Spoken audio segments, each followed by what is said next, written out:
e paz, irmãos.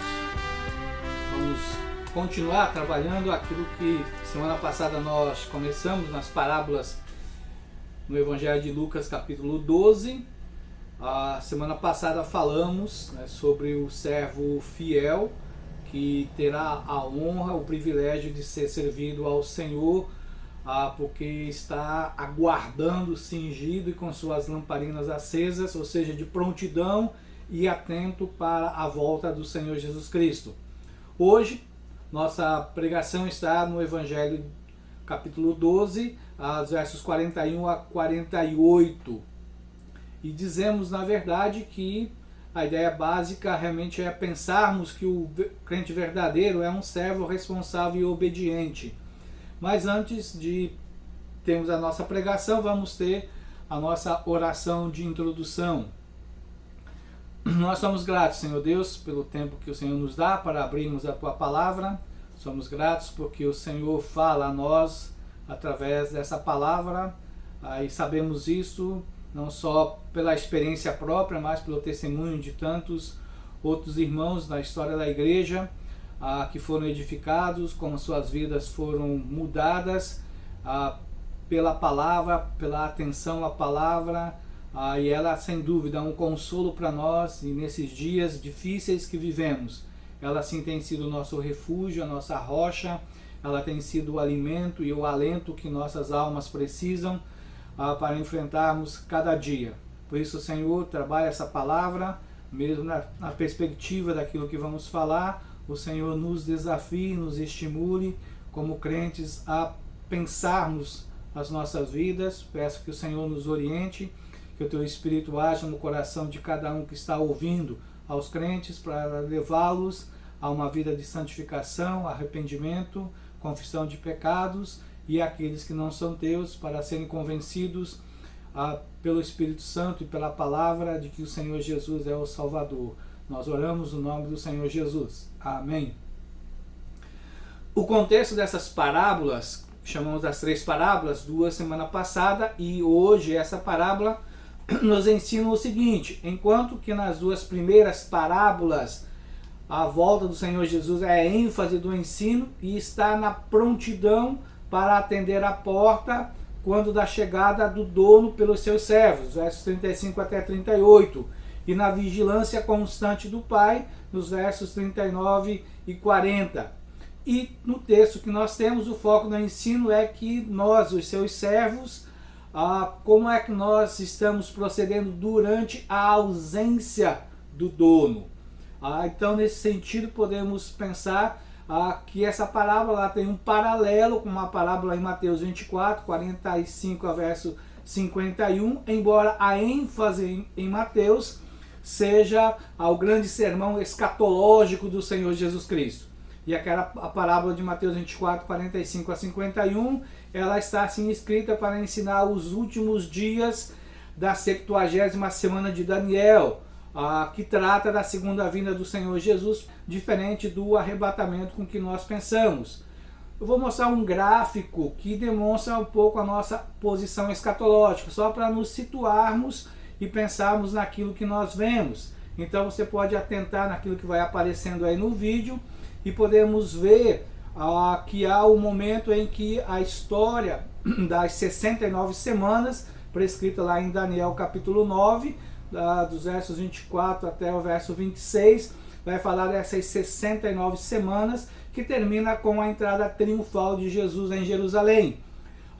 E na própria profecia de Daniel, entre a semana 69 e o início da 70, há alguns eventos que já foram realizados, como a morte do ungido, que é o Senhor Jesus Cristo, a sua ascensão aos céus, a destruição de Jerusalém e do templo, mas não vemos do verso 27 de Daniel ao início da semana 70. Então, se você quer, pode examinar um pouquinho melhor para ver exatamente que os dados contidos nessa profecia da última semana não tem paralelo na história desde a época do Senhor Jesus Cristo. Uma das razões principais para entendermos isso é o templo dos judeus em Jerusalém continua destruído.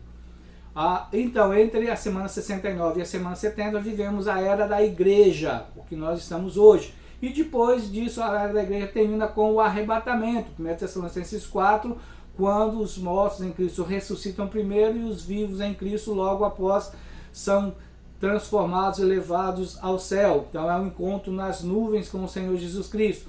Aí se dá aos 7 anos de tribulação, que começa exatamente com a assinatura da aliança entre o anticristo e a nação de Israel. É bem provável que boa parte dessa relação se vai dar, do acordo vai existir diante do templo ser reconstruído. Hoje há evidência de que todo o material já está pronto.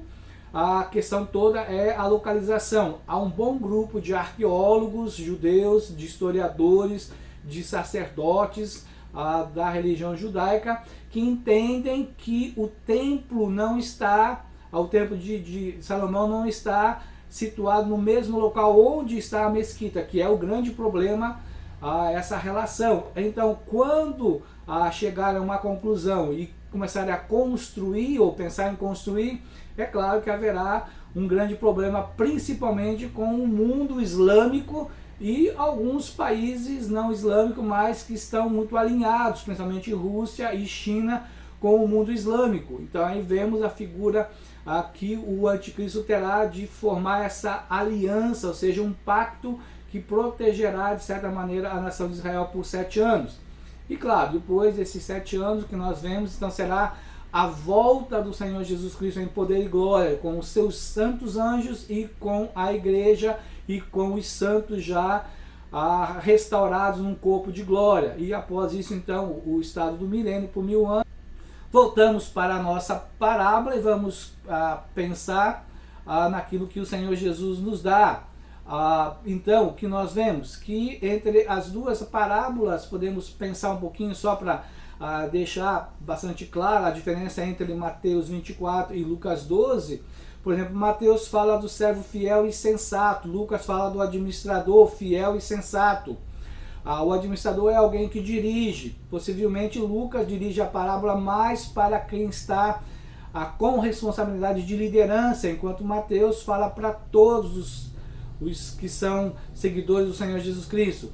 Uma base para entender que Lucas aplica essa palavra inicialmente aos apóstolos está na pergunta de Pedro. Embora a pergunta de Pedro possa estar se referindo mais às parábolas antigas, mas o que o Senhor Jesus, na verdade, vai realmente tentar fazer a unificação das duas parábolas e responder a Pedro. Ou podemos pensar, na verdade, que Jesus contou a parábola depois lá em Mateus, que já é mais perto do fim da sua vida, em que Pedro não faz uma pergunta. É possível Jesus ter contado a mesma parábola em situações diferentes. Mas atentemos bem, Lucas, depois de falar em um administrador, passa a tratá-lo como servo. Um outro dado, segundo, podemos pensar que Mateus diz que os servos infiéis serão condenados, Mateus 24, 51. Lucas acrescenta 2 ditados ou provérbios falados por Jesus à parábola. Então, nós vemos isso aí no verso 48. Então é possível que alguns já pensem, enquanto nós falamos, alguns que lembram bem da parábola de Mateus, em hipócritas e infiéis. Hipócritas em Mateus e infiéis em Lucas. Creio que não é uma diferença substancial, e sim o uso de palavras diferentes para falar do mau caráter do servo administrador. Então, combinando os dois relatos, entendemos que Jesus fala àqueles que estão numa posição de liderança, a quem eles deu a liderança, no contexto da parábola, o administrador que tem a liderança dada pelo dono, e todos que estão na casa. Dessa maneira, então, vemos 3 personagens: o mordomo, os servos e o senhor da casa. E pensamos essa parábola numa proposição: o Senhor recompensará, segundo a sua justiça, o trabalho pelo critério de fidelidade com o bem ou o mal. Um fato que devemos reforçar antes de entrarmos nos detalhes dessa parábola: todos nós, crentes no Senhor Jesus Cristo, somos iguais diante de Deus. Temos falado isso e temos realmente dito, não há diferenças dentro da igreja. Todos nós somos pecadores salvos pela graça. Todos nós somos servos, todos nós somos membros do corpo e temos Jesus como o nosso cabeça. Não existe uma elite dentro da igreja. Não existe uma escória ou um grupo não privilegiado. Deus é soberano em distribuir seus talentos às pessoas. E podemos ver isso não só dentro da igreja, mas até fora. Quantas pessoas ao nosso redor, na sociedade, incrédulos, têm talentos diferentes. Uns cantam, uns tocam, uns administram, uns sabem ganhar muito dinheiro, outros têm habilidades esportivas, mas todos podemos pensar, crentes e não crentes darão conta dos seus talentos, como usar esses recursos que Deus deu naturalmente a todas as pessoas. Agora, nós como crentes, além dos talentos, nós também temos dons, os dons espirituais concedidos pelo Senhor, o Espírito Santo, e Ele dá a cada um conforme o que Ele quer, conforme é o agrado, conforme Ele planejou para a vida da igreja. Vamos lembrar, o Senhor tem um controle da nossa vida e onde Ele vai nos inserir no contexto de uma igreja. Ele pode nos levar a sair de uma cidade para outra, de um estado para outro, de um país para outro, mas como crentes nós serviremos. Então Ele pensa exatamente nessas mudanças também, como os nossos dons podem servir àquela igreja local, de maneira que as pessoas ao nosso redor serão edificadas, aperfeiçoadas com os nossos dons. Então a parábola indica que o Senhor dá uma ordem para um servo e ele pode ser fiel ou infiel. Vamos lembrar do que Paulo, quando fala lá em 1 Coríntios 12, ele dá um argumento de que nós, na verdade, realmente devemos esperar aquilo que o Senhor espera de nós, que o dispenseiro seja encontrado fiel. Nós vamos dar conta de como nós usamos o nosso dom, os nossos talentos, aquilo que o Senhor colocou à nossa mão para fazermos. Uma pergunta deve nortear o que nós lemos e ouvimos dentro da parábola. A pergunta é: eu sou um servo fiel ou eu sou um servo infiel? Dividimos o nosso texto em 3 ensinos. Versos 11 a 44 de Lucas 12, falamos da aprovação, e assim diz a palavra.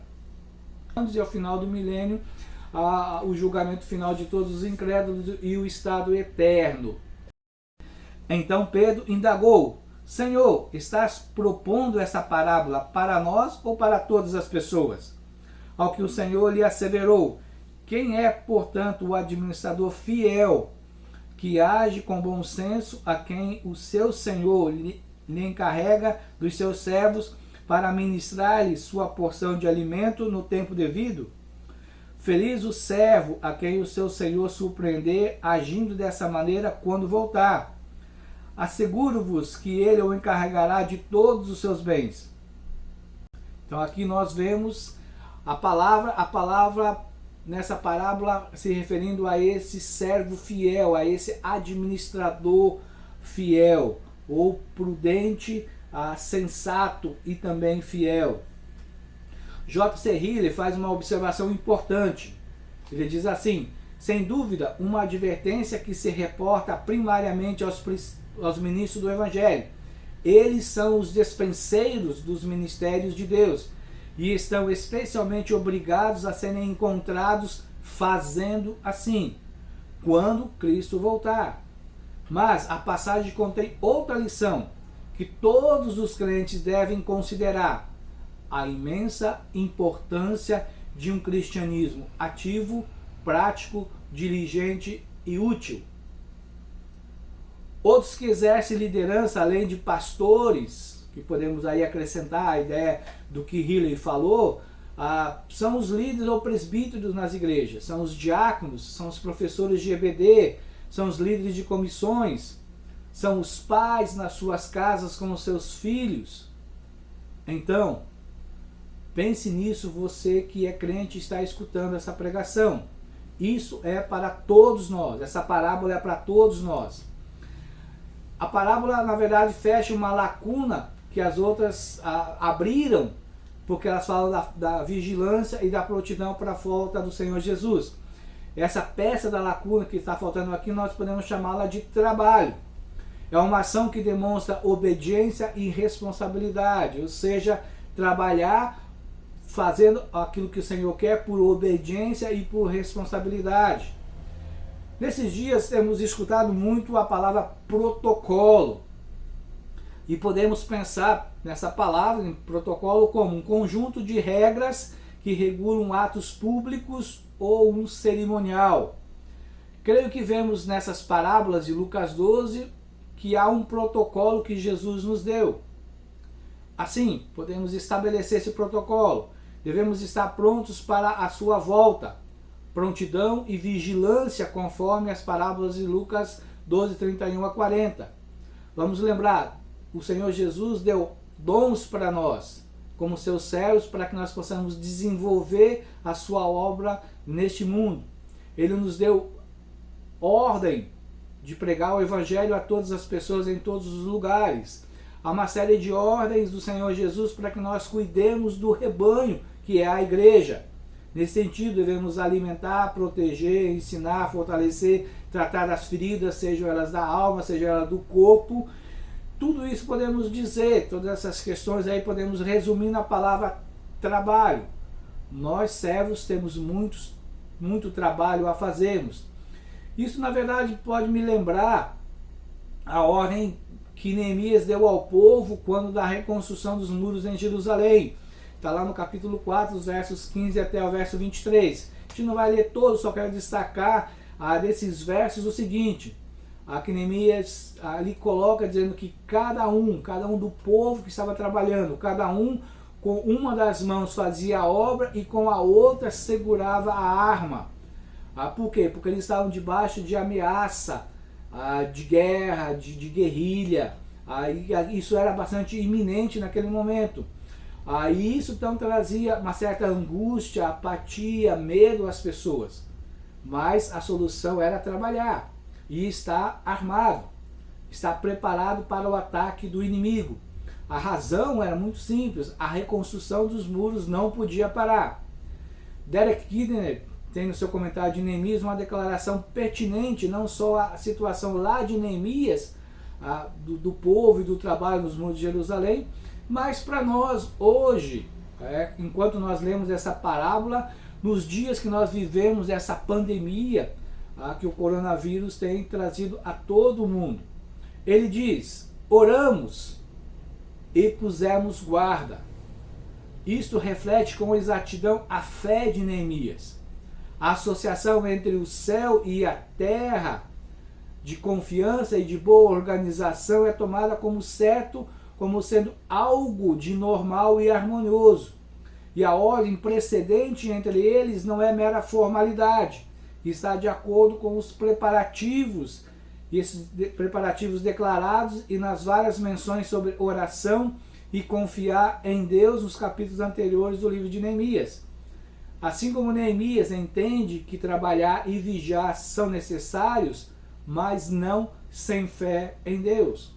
Neemias 4:20 diz assim, o nosso Deus pelejará por nós. Aplicamos isso em nossa mensagem. Com uma mão trabalhamos e com a outra nós oramos pedindo a volta do Senhor Jesus Cristo. O texto aqui nos fala desse administrador que ele era fiel. E a palavra fiel é muito usada no Novo Testamento. Usa-se tanto para os que creem quanto para os que agem com fidelidade.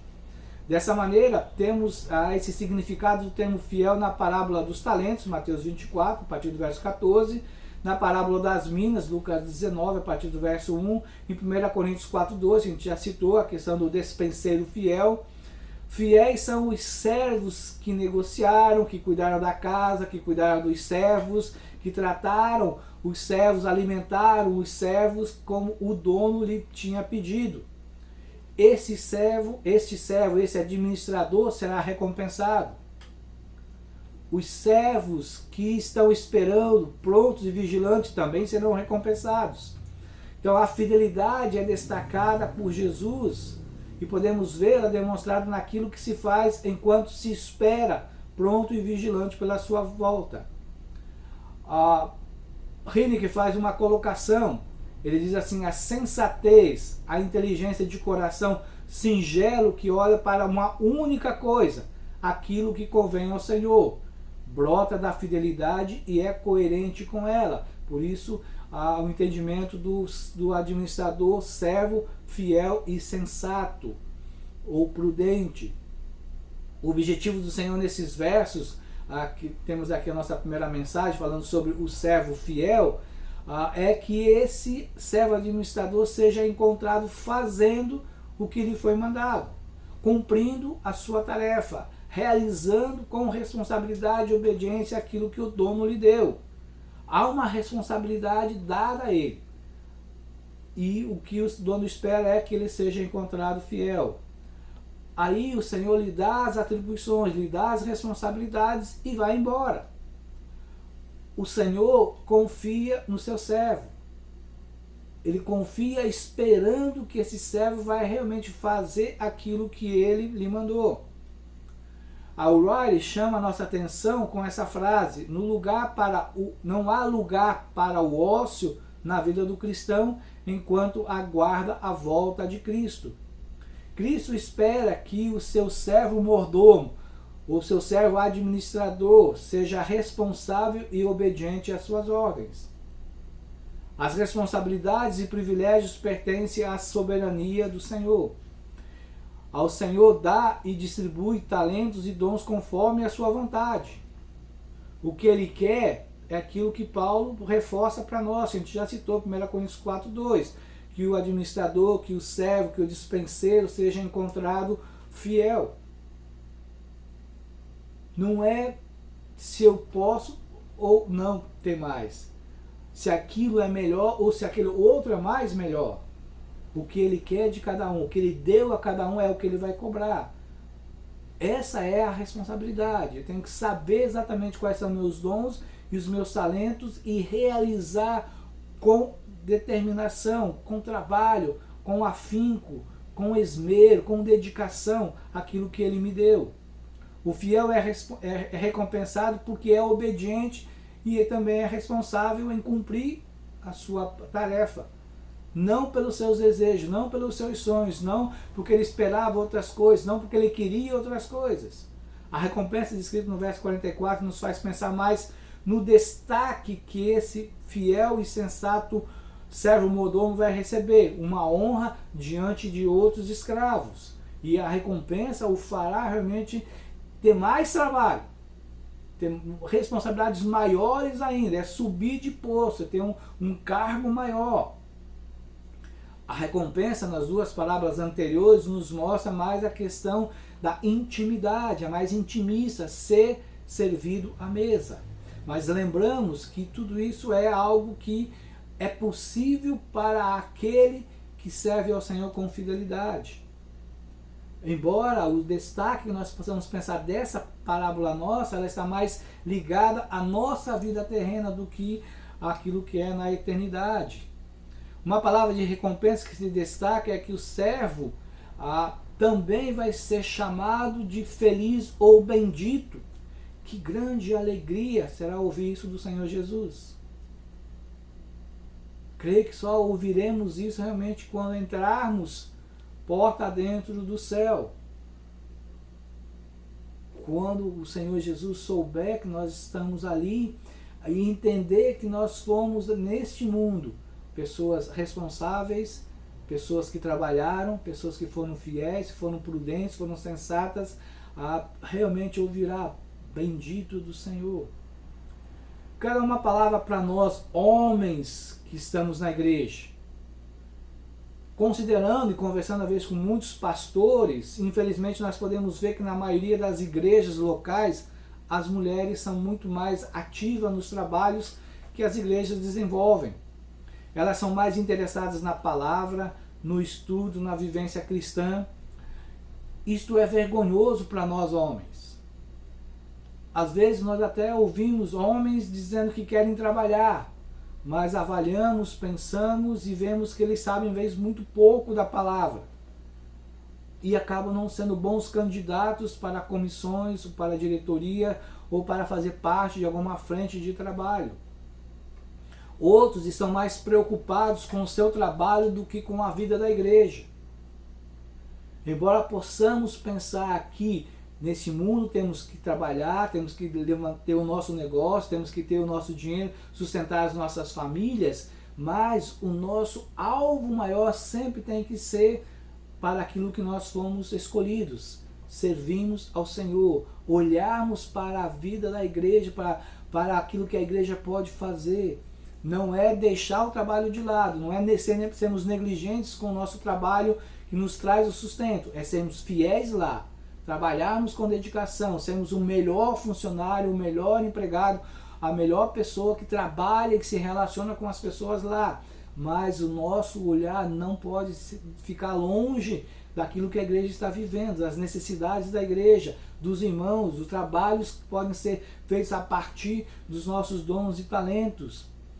Alguns homens, infelizmente, estão dizendo, não tenho tempo. Mas pode ser que, na verdade, seja simplesmente uma desculpa para dizer, não tenho vontade.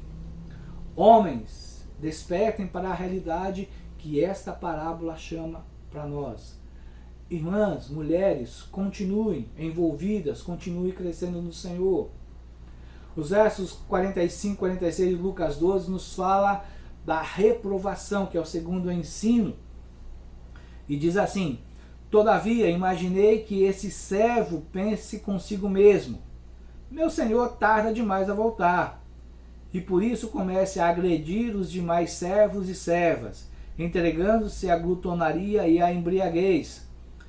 Entretanto, o senhor daquele servo voltará no dia em que ele menos espera, em um momento totalmente imprevisível, e o punirá com todo o rigor e lhe condenará ao lugar dos infiéis. E o que nós vemos? E aí voltamos novamente a uma citação de Heineken, que ele diz algo muito valioso. Enquanto o mordomo fiel e sensato sabe que é apenas um servo, mas se empenha em executar a incumbência que o seu senhor, com conscienciosa responsabilidade, lhe incumbiu, o administrador fiel, em contraposição, atua ele mesmo como Senhor. Jesus inicia descrevendo esse servo mordomo como alguém que fala a si mesmo. Especialistas em comportamento dizem que uma pessoa crê naquilo que imagina é mais perigosa do que aquela que fala para os outros o que pensa de si. O que o Senhor Jesus, na verdade, está fazendo nos aparece que Jesus coloca uma mesma pessoa, que ele pode ser fiel e que ele pode ser infiel. Ele descreveu aquele que vai ser fiel, como ele vai agir e a recompensa que ele vai ter. Aqui ele vai falar se ele agir com infidelidade. Por isso a nossa pergunta, você é um servo fiel ou você é um servo infiel? O servo fiel podemos já antecipar dizendo, esse realmente é crente. E ele vai fazer o trabalho do Senhor. Ele precisa pensar nisso, ele precisa estar atento a isso. Que ele precisa fazer o trabalho que o Senhor lhe deu. Mas o servo infiel, na verdade, ele crê numa mentira. Porque ele diz para si mesmo, meu Senhor está demorando. Ele não vai vir logo. Vai demorar bastante. E aí, o que ele diz? Quando eu pensar que ele está para chegar, quando eu entender que está para chegar, eu vou dar um jeito de arrumar tudo, ajeitar tudo. O mordomo fiel deveria dar o sustento aos outros servos do seu dono. Mas ele é infiel. E o que ele faz? Ele come e bebe. Ele é egoísta, ele é um sádico, ele é corrupto. Ele também é bruto, pois ele espanca os servos. Ele age com arbitrariedade. Certa vez o Jô Soares, comentando uma das suas personagens, ele diz, o perigo do porta-voz é ele pensar que é a própria voz. E cremos que esse servo infiel agiu dessa maneira. Ele pensou que era o dono. Veja a arrogância e a insensatez desse servo mordomo infiel. Farei o que eu quiser enquanto meu senhor não voltar. Tenho tempo suficiente para arrumar as coisas quando ele vier. Uma demonstração da sua prepotência, da sua imprudência. Podemos pensar que Judas Iscariotes é um exemplo desse tipo de servo. Jesus responde dessa maneira assim a pergunta levantada por Pedro. E podemos dizer dessa maneira: o líder que abusa do poder perderá o seu cargo. A liderança da igreja sempre foi conceituada como de um líder servo. Jesus é o nosso exemplo. Temos que entender que o rebanho, que os irmãos, na verdade, são servos, são discípulos do Senhor Jesus Cristo. São os salvos de Jesus Cristo. Eles não são nossos, eles não nos pertencem. Todos nós pertencemos ao Senhor Jesus Cristo. E dessa maneira que nós vemos uma mudança dentro do papel. O Senhor, o dono, se torna juiz e deve julgar a situação. Nesse sentido, agora, então, nós nos deparamos com uma ação mais teológica, uma interpretação mais teológica. Quando Jesus fala da consequência que o servo infiel tem. Ele é lançado fora com os infiéis. Perda de salvação, vão dizer alguns? Creio que não. Nós não cremos nisso. A conduta desse mordomo infiel revela que o seu coração não foi alcançado pela graça e pela misericórdia de Deus. Ele não é crente. O seu procedimento testifica isso. E nesse sentido podemos muito bem entender que na vida da igreja não temos só trigo, temos joio. Não temos só ovelhas, temos lobos. Alguns entram realmente para se fantasiar de ovelha, para trazer destruição. São usados por Satanás. São aqueles que Satanás está ali jogando para trazer destruição, problemas para dentro da igreja. Então, esse mordomo infiel, na verdade, ele é um lobo, ele é um joio no meio da igreja. Os versos 47 e 48 é o terceiro ensino que fala das consequências da infidelidade. E diz assim a palavra: aquele servo que conhece a vontade de seu senhor e não prepara o que ele deseja, nem age para agradá-lo, será castigado com extrema severidade. Contudo, aquele que não conhece a vontade de seu senhor, mas praticou o que era sujeito a castigo, receberá poucos açoites. A quem muito foi dado, muito será exigido, e a quem foi muito confiado, muito mais ainda será requerido.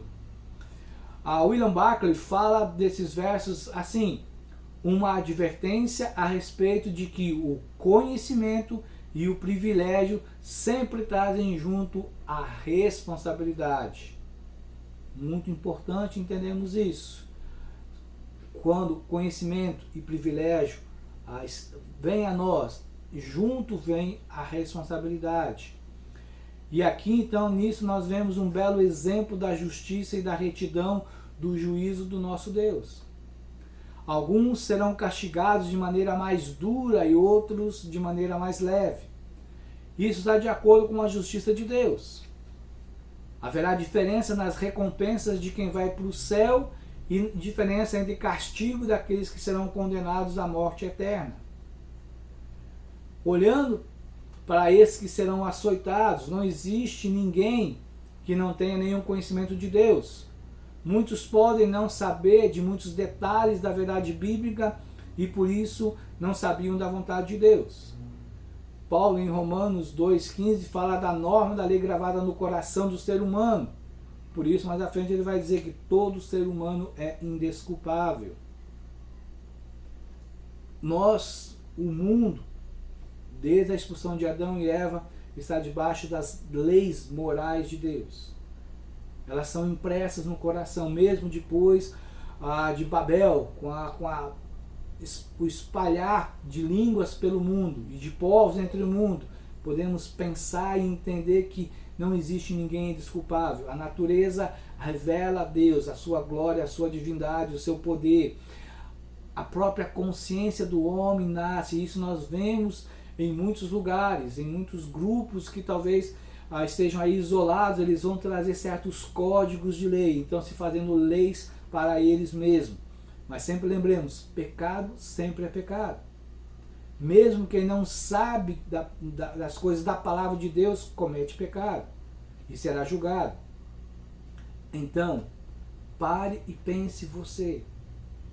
Quanto mais severo o julgamento será para quem pratica o pecado, sabendo que aquilo é pecado. Lutero insistia em ressaltar o pavor que naturalmente deveríamos sentir ante o filho do homem juiz. Ele dizia, se um simples ladrão já tem medo de um juiz terreno, quanto maior será o pavor perante o juiz da humanidade. O verso 48 dá a nós uma dimensão da responsabilidade e das consequências dela para cada um de nós, seja para os que são salvos, seja para aqueles que são condenados. Mas podemos dizer, quanto mais sabemos da vontade de Deus, mais seremos cobrados. O que aprendemos com essa mensagem? Uma das observações do professor Nelson Kilp, ele diz assim, a parábola deixa claro que na comunidade cristã não pode haver aquele que usa o seu poder e a sua autoridade em benefício próprio, à custa de seus subordinados. Aquele que ocupa uma posição de poder ainda é dependente daquele que lhe confiou a posição, que é o seu senhor. O administrador, apesar de ser alto posto, continua escravo. Portar-se como dono significa usurpação. Infelizmente vemos isso em muitas igrejas. Muitos que se acham donos da igreja e fazem coisas contrárias à palavra de Deus. Mas quem faz assim, quem age assim, é infiel. A parábola deve imprimir em nossas mentes que o Cordeiro se ira. Apocalipse 6:16. A razão é que a igreja dos dias atuais acabou criando uma imagem mais romântica de Deus. Um Deus bonzinho que salva, um Deus bonzinho que é amor, que está sentado em algum lugar do universo, ali pronto a escutar o que é que as pessoas querem, o que elas estão fazendo por merecer as coisas que eu posso lhe fazer. Vivemos tempo de um Deus fast food, nada mais longe da verdade da palavra. É um quadro errado, é uma imagem totalmente deformada de Deus. Porque esse Deus de amor, esse Deus de graça, esse Deus de salvação é um Deus que é juiz, que é justo, que é severo e é um Deus que se ira. Trago aqui o texto de 1 Tessalonicenses capítulo 5, versos 1 a 8. Lembrando que esse contexto, capítulo 4, capítulo 5, vai tratar do dia do Senhor, a volta que trata do arrebatamento. Paulo fala de como devemos estar vestidos para o momento em que Jesus vier buscar a sua igreja. O verso 8 diz que devemos estar vestidos com a couraça da fé e do amor. E temos também na nossa cabeça o capacete da esperança da salvação. Fé, aqui em Tessalonicenses, também é fidelidade. Se antes o Senhor Jesus chama e diz para o servo fiel, que é aquele que está de prontidão, está cingido nas suas roupas, está com as suas lamparinas acesas, agora fala do servo mordomo que é sensato, que está vestido com fidelidade, que ele trabalha servindo ao Senhor. Esse texto de Tessalonicenses para nós é importante porque o contexto mostra que muitos irmãos naquela época deixaram de trabalhar, porque pensavam, Jesus pode voltar, Jesus vai voltar. O pensamento estava certo, a atitude errada. Jesus nunca disse que nós deveríamos parar de trabalhar porque ele pode voltar a qualquer momento. Pelo contrário, devemos trabalhar e sermos vigilantes. Trabalhar na igreja, mas também trabalharmos para ganhar o nosso pão. A lei lá do pecado é do suor do teu rosto comerás o teu pão. E devemos fazer isso até que o Senhor Jesus volte e nos leve. O que nós pensamos disso? Quem não trabalha, dá trabalho para outros. Quem não trabalha, incomoda outros e se torna um peso para muitos. Por isso, devemos trabalhar, devemos ter o nosso ganha-pão. Com zelo, com dedicação, mas também trabalharmos para o Senhor. Deus é bom para aqueles que são obedientes e fiéis. Ele se agrada e recompensará aqueles que são prudentes e leais. Ele recompensa os servos que trabalham na sua obra. E aqueles que são diligentes, aqueles que trabalham com mais dedicação, Ele realmente os coloca em posições maiores. Se entendemos isso ligado à volta do Senhor Jesus, ao arrebatamento, não temos realmente como dizer de que maneira o Senhor recompensará com algo maior. Alguns teólogos dispensacionistas dizem que isso na verdade se dará durante o milênio, em que o Senhor dará algumas responsabilidades na nova terra do milênio. Há esses privilégios para aqueles que foram mordomos, servos fiéis, sensatos, trabalharam, foram responsáveis nas suas atividades e o Senhor os encontrou assim, terão maiores responsabilidades durante. É uma explicação. Não sei se realmente será assim, mas é uma boa explicação. E a pergunta é: você é um servo fiel ou você é um servo infiel? Você está trabalhando para o Senhor? Você é obediente e responsável servindo o Senhor na vida dos irmãos da sua igreja local? Você está servindo o Senhor na vida de pessoas dentro da sociedade com seus dons e talentos? O coração seu e meu, como servos crentes do Senhor Jesus Cristo, o coração de todos nós deve almejar uma coisa, e penso eu ser a coisa mais sublime para nós: ouvir quando entrarmos ou pela morte ou pelo arrebatamento, quando olharmos para o Senhor Jesus e ouvirmos as suas primeiras palavras, seja servo bom e fiel. Oremos. Pai Santo, nós agradecemos por essa palavra. Peço que o Senhor use essa palavra no coração de todos nós, a começar no meu, de avaliarmos se somos realmente fiéis, se estamos nessa mesma condição que o Senhor coloca aqui, de estar trabalhando, de estar cuidando, de estar usando dons e talentos para servi-lo. Ó Deus, nos ajuda a entendermos. Peço que o Teu Espírito use isso na vida de todos os que estão escutando, para que pensem, mas também que pensem se não estão fazendo, se considerarem que estão realmente negligenciando, a razão seja porque são servos infiéis, porque não são crentes no Senhor Jesus. E o Senhor possa usar essa palavra também como uma palavra do Evangelho, para que se arrependam e busquem o Senhor para encontrar em Ti a salvação. De buscarem ao Senhor para dizer: me torna um servo fiel, me torna um crente no Senhor Jesus. Derrama, ó Deus, da Tua graça na vida de todos que estamos escutando essa palavra. Abençoa essa palavra, abençoa a nossa igreja, para que realmente tenhamos homens e mulheres, jovens e moças, adolescentes, que sejam realmente sensatos, fiéis, prudentes e trabalhadores. Que o Senhor realmente abençoe essa palavra no coração de todos nós, e que a graça do Senhor Jesus Cristo, o amor de Deus nosso Pai, a comunhão e a consolação do Santo Espírito seja com todos nós, hoje e todos os dias. Amém.